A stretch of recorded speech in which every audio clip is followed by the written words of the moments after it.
Hey again. I told you I was going to read 2 chapters.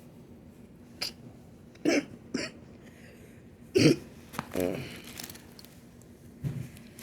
of choked. Anyways, let's continue. Genesis, chapter 33. And Jacob lifted up his eyes, and looked, and behold, Esau came, with him 400 men. And he divided the children unto Leah, and unto Rachel, and unto the 2 handmaids.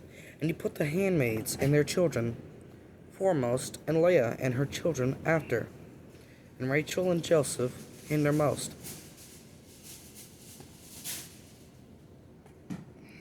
Can't do it. And he passed over before them, and bowed himself to the ground 7 times, until he came near to his brother. And Esau ran to meet him, and embraced him, and fell on his neck, and kissed him, and they wept. And he lifted up his eyes, and saw the women and the children, and said, Who are those with thee? And he said, The children which God hath graciously given thy servant. Then the handmaids came near. They bowed, and their children, and they bowed themselves.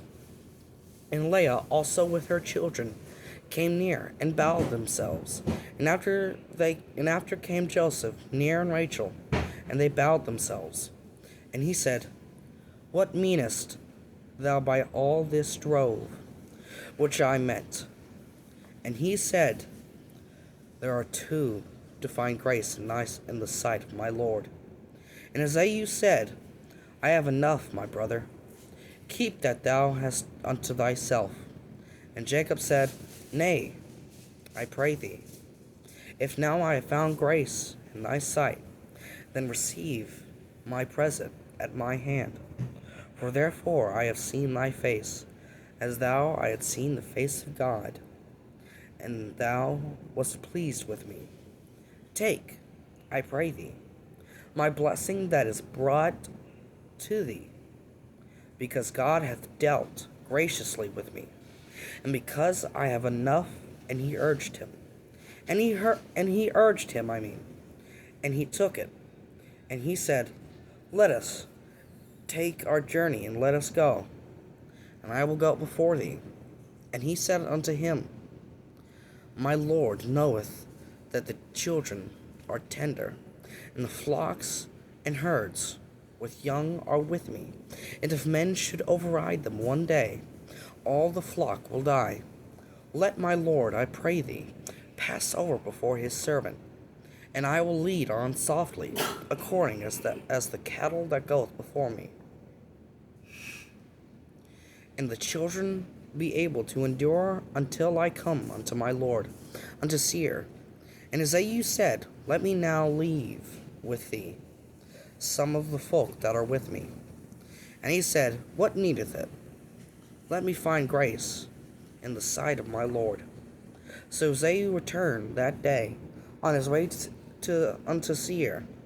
And Jacob journeyed to Succoth, and built him a house, and made booths for his cattle. Therefore the name of the place is called Succoth. And Jacob came to Shalem, a city of Shechem, which is in the land of Canaan, when he came from Paddan, and pitched his tent before the city. And he bought a parcel of a field, where he had spread his tent, at the hand of the children of Hamor, Shechem's father, for 100 pieces of money. And he erected there an altar, and called it Elohe Israel.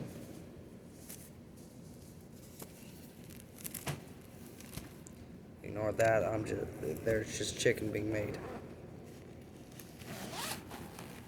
Hey! What's with all that? Anyways, I have enough time, so I should be able to pretty soon another person that knows me is going to be following me. So, anyways, if they see this, hey, um,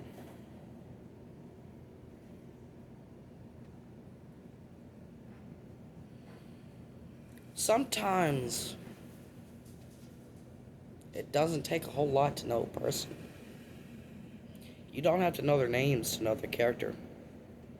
You could walk around them a whole bunch of times, and you listen to them, and you hear them, and you look at them, and you see the way they act, the way they talk, and you just know the kind of person they are. It doesn't take a whole bunch. That doesn't mean go automatically to thinking that they're a terrible person. No. But if it looks like they need help, if it looks like they need Jesus, convict them. Because conviction ain't telling you you're going to hell, or you're going to hell if you don't follow my God. There's one true God, yes. He's the only way. It is written, I am the way, the truth, and the life. Nobody comes before me. Nobody comes to the Father except through me. I mean, kind of had split up there.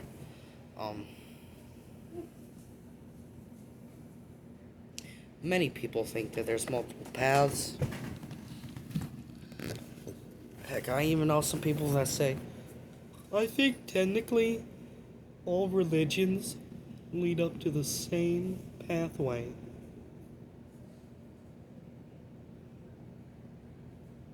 I'll tell you right now, no. I think that's something. I think that's called something, but I'm not. I don't really know all that much to know if it's called something. So, could one of y'all put it down in the comments? Say what believing that is. But no. Not all religions lead to salvation. Only one. And that's where Jesus comes in. Not being a Muslim, not being a Buddhist, not being all that, not believing in all that. Believing in Allah won't save you. Believing in Buddha won't save you. Believing in Muhammad or whatever won't save you. No. But believing in Jesus will. And I know Allah means God, but no. Just because his name is God doesn't mean he's God. Just like somebody named Jesus ain't Jesus.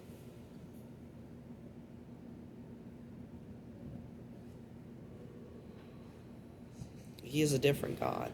He is not the same. He is not the same.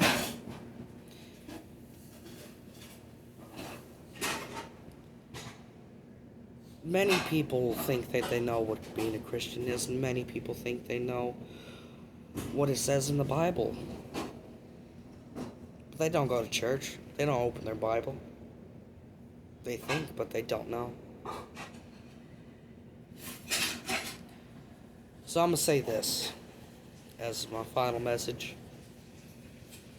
One, there's only one path, not multiple. Jesus saves, not other gods. Two,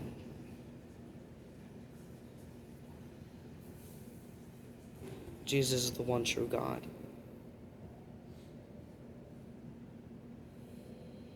Three, don't let anyone tell you that what being a Christian is. Don't let anyone tell you. Don't let anyone tell you what's written in the Bible, because they don't know what it is in the Bible. Read it for yourself and tell them to read it for themselves if they want to be so smart. Anyways, may the Lord bless y'all. Have a wonderful day.